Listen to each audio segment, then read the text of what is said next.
大家好，我係紫微斗數師預言，今次咧同大家分享下由紫微斗數嘅角度去睇下今年咧最要提防啲咩事噶噃。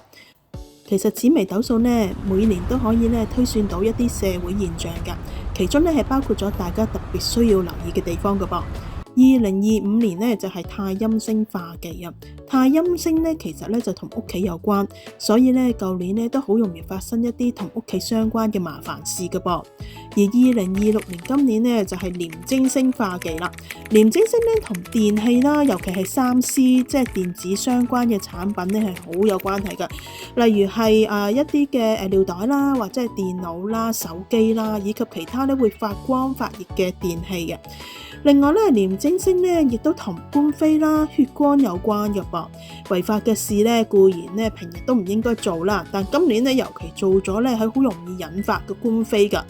馬年先啱啱開始咗咧個幾月啊，但係咧預言已經留意到咧好多尿袋燃燒嘅新聞啦，亦都有親友啦同埋客戶咧亦都講到自己部電腦輕機啊、熱水爐壞咗啊、電視壞咗呢啲情況喎，所以咧大家今年咧就真係要多加警惕啦。